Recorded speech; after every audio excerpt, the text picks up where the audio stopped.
What is going on, everybody? It is Phoenix from All Talk Wrestling, and today I am bringing you guys a special All Talk Wrestling Top 10 Countdown.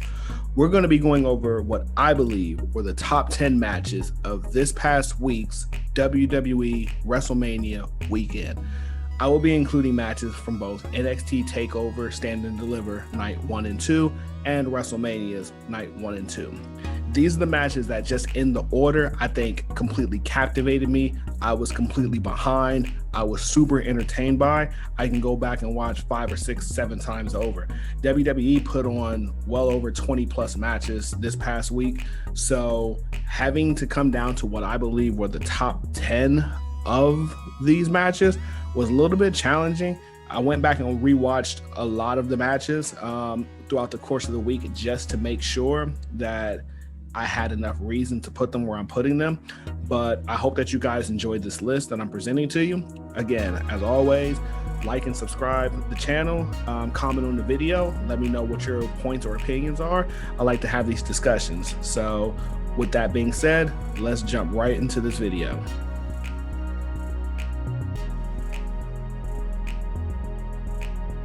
Now, while I am giving 10 of the matches that I believe were the best over the weekend, I do want to give an honorable mention to these 5 matches that I felt were good.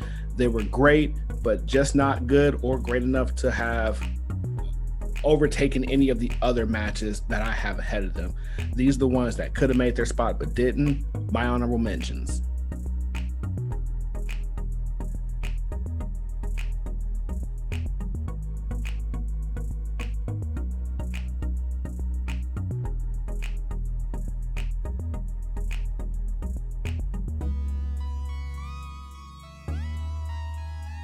All right, and kicking this thing off at number 10, we have Asuka versus Rhea Ripley for the Raw Women's Championship, Night 2, WrestleMania.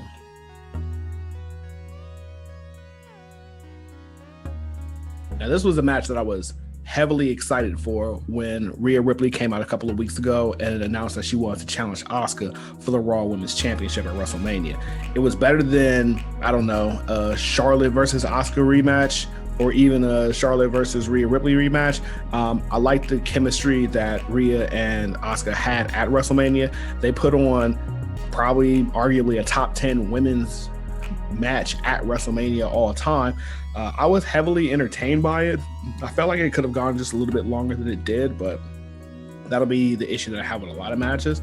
But for the time that they had and the performance that they delivered, it was very much arguable that Rhea Ripley versus Asuka was a top 10 match this past weekend. And to me, it was the 10th best match on the WWE card. Coming in at number 9, we have Bad Bunny and Damian Priest versus The Miz and John Morrison in a tag team match at WrestleMania Night 1.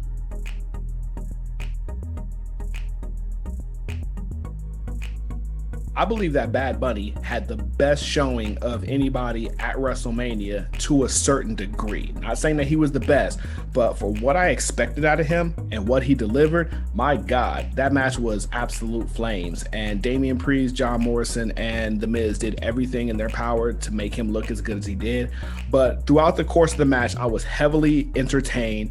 I was excited to see how it went and how it goes. And it was a really well put together match. Like it blew my mind and it exceeded my expectations tenfold, which is why I think that putting it on this list is very entertaining and appropriate as well. So like, if you want entertainment from a celebrity match, Bad Bunny probably arguably put on the second or third or even top 3 celebrity match that I've ever seen in WWE history. Like, dude was a natural, and that's what happens when you're a fan who respects the craft. But Miz and Morrison versus Priest and Bad Bunny was the 9th best match of the week for me. Coming in at number 8, we have Johnny Gargano versus Bronson Reed for the NXT North American Championship at NXT TakeOver Stand and Deliver Night 2.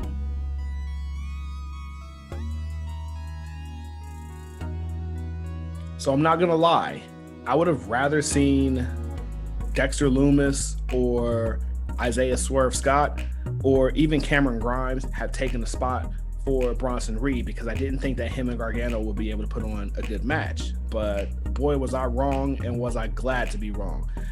Bronson Reed and Johnny Gargano put on a hell of a match, and it stands to his nickname being Johnny Takeover. I don't think Johnny Gargano's ever had a bad takeover match against anybody. He makes whoever he goes up against look like $1 million, and he helped Bronson Reed put on arguably the best match that he's had in his WWE NXT career so far, and probably the best match he will have in his NXT and or WWE career. But it was really good, really well put together. Johnny Gargano is a ring psychologist. He's a master at work. Him being able to put on the work that he did with Bronson Reed, I mean, it just speaks to himself. I was really entertained by that match. I felt like it could have been a little bit better. There weren't too many spots that I had complaints with. So that's going to be the 8th best match on the weekend, just in my opinion. Johnny Gargano versus Bronson Reed. Coming in at number 7, we had Finn Balor versus Carrion Cross for the NXT Championship at NXT TakeOver Stand and Deliver Night 2.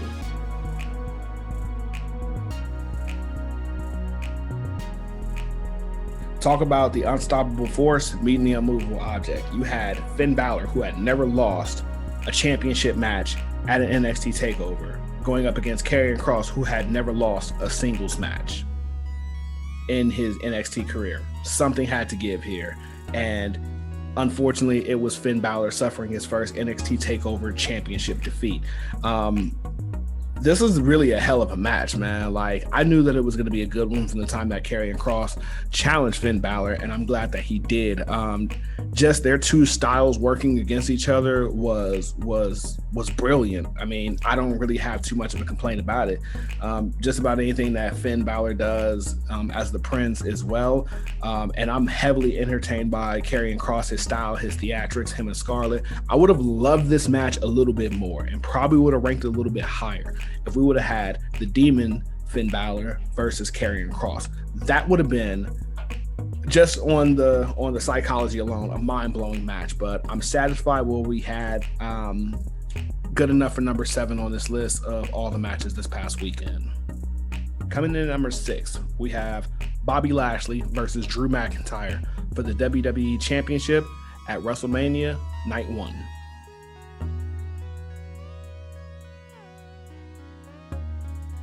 Okay, so this match was the heavy-hitting, hard-hitting affair that I thought that it was going to be, and I loved every bit of it. Like, I hated the way that they kind of booked Bobby going up into Mania, because it kind of made him feel like he was this dude that didn't want any part of Drew McIntyre because he was scared of him or something of that nature. I mean, that was the vibe I was getting from it, and it almost looked certain that Drew McIntyre was going to win that match. But at the end of the day, Bobby Lashley was able to overcome Drew McIntyre. He sensed in that hurt lock, made him pass out. It was a wrap. Opening match of WWE's WrestleMania weekend. Didn't disappoint. So I was okay with the result. Just because the anticipation and how they built them in the back during the rain delay, I think that made the intensity of the match a little bit better.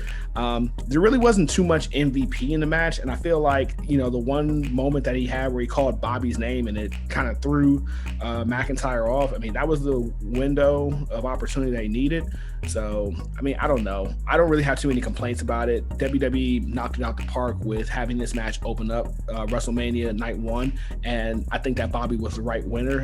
His long-term booking is going to need it. He couldn't have lost the championship that quick. It would have been so stupid. But night number 1, 6th best match was Bobby Lashley versus Drew McIntyre. Coming in at number 5, we had MSK versus the Grizzled Young Veterans versus Legado del Fantasma in a triple threat tag team match for the NXT Tag Team Championships, NXT TakeOver Stand and Deliver Night 1.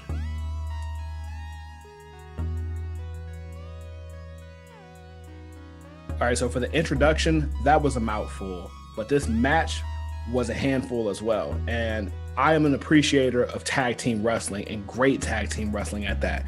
And for the love of God, MSK and the Grizzled Young Veterans put on great tag team wrestling every single time they link up with each other.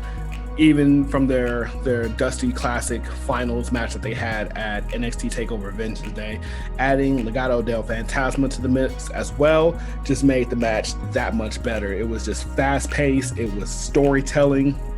Everything that you look for in a tag team match, especially a rare triple threat tag team match where they have 3 competitors in the ring at the same time. I mean, I really had no complaints with it at all. And I felt like the right winners, MSK, came out on top. Like, I think that they're arguably one of the top 3 best tag teams in all of professional wrestling, at least in the North American scene, for sure. And I'm not just saying that just off the strength that they just won the tag team championships, but even from their Impact days as well, coming over to get the shine that they did at NXT, I really did appreciate it. So that match had me completely blown away. It was the best tag team match on the card, period, for WWE that week. So definitely going to give it to them. The best tag team match of the weekend, the 5th best match on the WWE card this week. Okay, we're in the Mount Rushmore of best matches of the weekend. At number 4, we had Edge versus Daniel Bryan versus Roman Reigns for the Universal Championship, a triple threat match at WrestleMania Night 2. So this match had a little bit of everything that I was looking for, especially with the way that they were building up the match to begin with. Daniel Bryan, Edge, and Roman Reigns just worked fantastically together. And I feel like a lot of that match was a good amount of Daniel Bryan and Roman Reigns. Edge just didn't seem like he had as much go as you would have liked him to, but for his age and for his condition, he definitely still had a lot to give in that match. The only drawback that I take from it is the Jey Uso interference, but I get it for Roman's character. Like, if you don't hate the way that he's winning matches, and if you don't hate the way that his entourage is kind of supporting him, then he's not doing his job right. And me hating the fact that Jey Uso is just this little gnat that won't go away means that they're doing their job as heels. And I'm fan enough to be able to respect and understand that. Of course, the winner that I wanted didn't come out. I felt like it was Daniel Bryan's time, but I'm not mad at Roman Reigns winning. And even so, I'm not mad at the way that he won. Pinning both Edge and Daniel Bryan, all that ensures is that he's going to have an eventual new challenger. I mean, hey, you can't say you pinned him at WrestleMania, not me. Like, nah, he pinned both of them jokers, and that was just the end of it. So this was definitely the 4th best match. I feel like with less interference from Jey, or if he wasn't the reason that Roman won to begin with, it would have been arguably top 3 or even top 2 match of the weekend, but I'll give it number 4 for now. Coming in at number 3, we had Bianca Belair versus Sasha Banks for the WWE SmackDown Women's Championship, WrestleMania Night 1.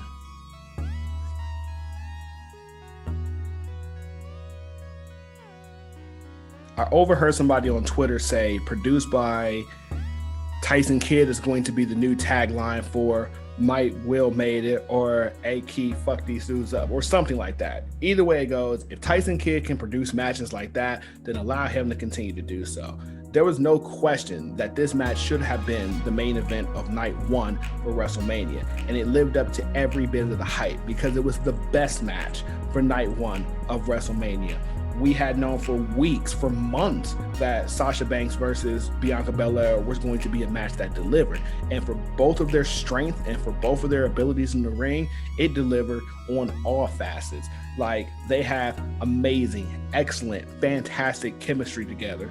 You can probably make an argument, and I will, and willing to die on this hill, that was the greatest women's match in WrestleMania history, period, point blank. And you can argue with a graveyard of people that will listen before you can argue with me. That's just the way that I feel about it at this particular point in time. But not to take too much away from these women, I wanted it to be a little bit more up there, just on a wrestling standpoint and just on a storyline standpoint. It was really good. Like, it was probably and arguably, at least in my opinion on how I'm doing this list, the best match of the WrestleMania weekend for Saturday or Sunday. That's not even to be disputed. So I'll give my hats off to the ladies by saying this. They had the 3rd best match of the weekend, in my opinion, period, point blank. Coming in at number 2, we had Tommaso Ciampa versus Walter for the NXT United Kingdom Championship at NXT TakeOver Stand and Deliver Night 1.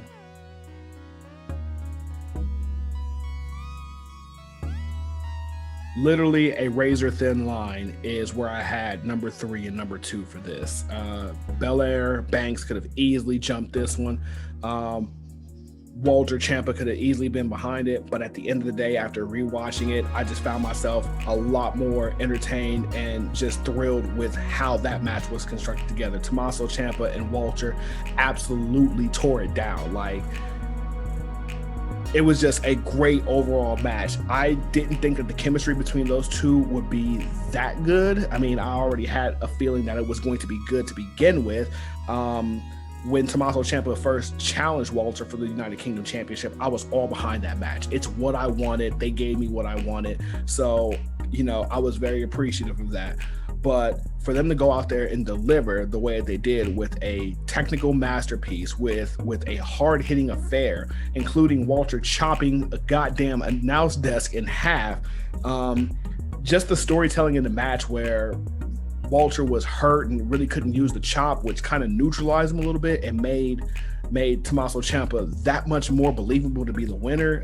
I really thought there was points in time that he was going to walk away with the United Kingdom Championship, but Walter was able to secure the chop at the end. He pinned Tommaso Ciampa, put together what was arguably going to be the match of the weekend, like by a country mile. But country miles aren't that long in comparison to what number 1 was for this list. And number 1, we had Bray Wyatt versus Randy Orton at WrestleMania Night 2.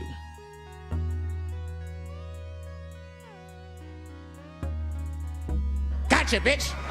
Obviously, I'm bullshitting. That match was absolutely horrible, and I hate saying anything like that about Bray.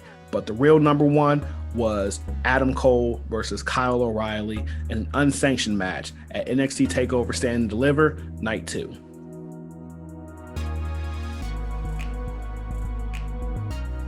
So this match had everything. It had storytelling. It had brutality. It had feel-good moments. It had feel-bad moments. It had close calls. It had wrestling. It had hardcore wrestling. Whatever it is that you're looking for out of a main event, and whatever it is that you're looking for out of a match, unsanctioned, street fight, hardcore, however you want to phrase it, Kyle O'Reilly and Adam Cole delivered everything that you could have asked for a main event in WrestleMania. I'm like, that was by a planet's length the best match of the entire weekend.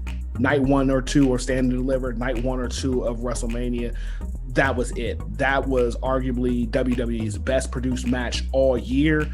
I'm not going to argue that with anybody who feels that they have the breath to, but that's just me. Kyle O'Reilly and Adam Cole, for years, I've always known that they'd be able to put on one hell of a match with each other. But for them to go out there and deliver it the way that they did, with the time that they did, to just beat the holy hell out of each other, I mean, man, like, it was really that interesting. I went back and watched it again just to make sure that I was crowning this the undisputed number 1 match of the entire weekend, and I feel like I have more than enough reason to. That was arguably the best NXT match I've seen in quite some time. Like, it kind of gave me Tommaso Ciampa versus Johnny Gargano vibes from back in 2018. It was on that level, and that is a top 5 all-time NXT match, just in my personal opinion. So for this match to be on that level, it then bunny hopped a whole lot of different matches that we had up there.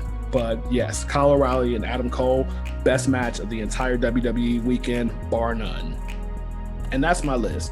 Let me know what you guys think about it. Leave a like, share, and subscribe on the comment in the channel. Let me know if you had any issues with the order in which I put these matches. Let me know if there's anything that you would have changed.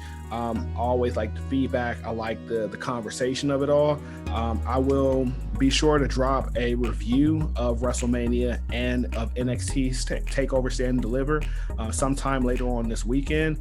But I did want to at least get what I thought the best matches of the weekend were, just in my personal opinion. But again, thank you guys for watching. And as always, I'll see you guys soon.